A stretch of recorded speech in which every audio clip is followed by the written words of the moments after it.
2023년도부터 대체 공휴일이 확대된 걸로 알고 있는데요. 휴일 관리에 주의할 사항이 어떤 게 있을까요? 네, 2023년 5월부터 그때 말이 많았습니다. 기억이 잘 안 나실 수도 있는데 그때 부처님 오신 날, 그 전에 겹쳤습니다. 그래서 그러다 보니까 이거 뭐 해줘야 되는 거 아니야 뭐 이런 얘기가 있어서 재밌죠. 부처님 오신 날만 해주면 어떻게 하냐.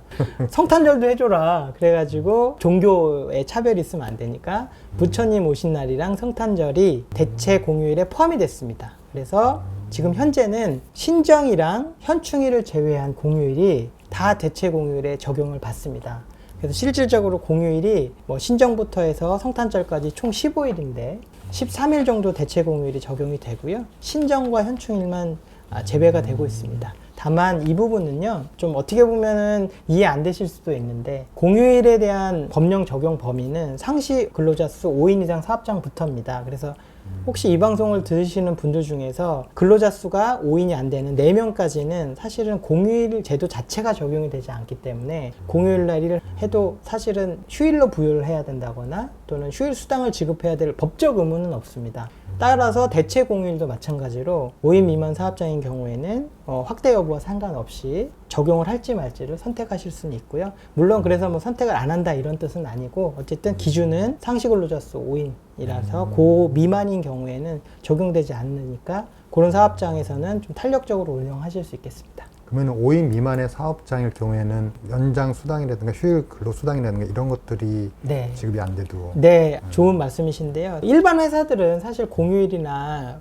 대체 공휴일을 다 휴무를 하시죠. 특히나 이제 임시 공휴일도 해당이 되는데 선거날 같은 경우에 2024년에 또 선거가 있습니다. 그날 또 임시 공휴일로 적용이 되거든요. 사실 그날 다 휴업을 하시는데요. 상시 5인 미만 사업장인 경우에는 휴일 제도 자체 가 적용이 되지 않기 때문에 그날 일을 하더라도 휴일 근무가 아니고요. 휴일 제도가 적용이 되지 않기 때문에 그냥 일반 근무일입니다. 좀 가혹하게 들리실 수도 있지만 그래서 주휴일이라는 일주일에 하루 정도의 유급휴일은 휴일이기에 맞는데요. 그 외의 부분에 대해서는 휴일 적용을 꼭 반드시 해야 되는 건 아니다. 그러니까 일을 하더라도 추가 임금을 지급할 법적 의무는 없습니다. 이 방송을 들으시는 자영업자분들 있잖아요. 뭐 식당을 하시거나 유통업을 하시거나 뭐 옷가게를 하시거나 미용실을 하시거나 근데 근로자 수가 5인 미만인 경우에는 공휴일 날이 실질적으로는 근무일이다. 이렇게 생각을 하시고 추가 임금이나 휴일을 부여해야 될 법적 의무는 없다. 그러니까 사업장 환경에 따라서 또는 직원들과 협의를 통해서 탄력적으로 운영하실 수는 있겠다.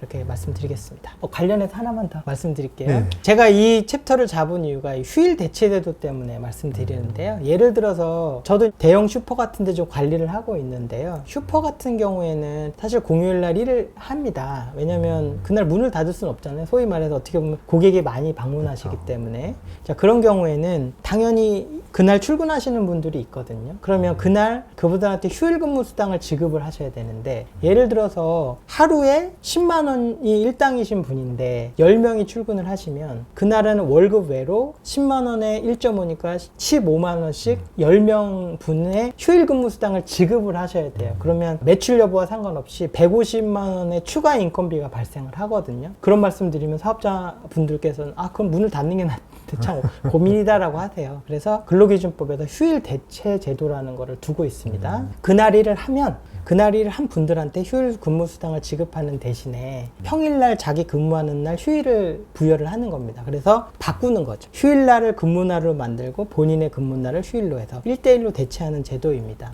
근로자분들한테는 좀 불이익할 수 있는 부분이 있기 때문에 근로기준법상의 도입 절차를 두고 있어요. 그래서 근로자 대표랑 합의를 해서 제도 도입을 할 수가 있습니다. 그래서 그걸 좀 알아보시고 휴일 대체 제도를 운영하는 거를 근로자들과 좀 상의를 해보실 필요가 있고 제가 말씀드린 대형 슈퍼 같은 경우에는 사실은 이런 제도들을 적극적으로 활용을 하고 있습니다. 왜냐하면 인건비가 너무 크기 때문에 그렇죠. 어떻게 보면은 선택이지만 사업자 입장에서는 좀 필수적으로 운영을 해야 되는 제도입니다. 다만 요것들이 잘 알려지지 않은 부분은 사업자분들이 잘 모르세요, 이 부분을.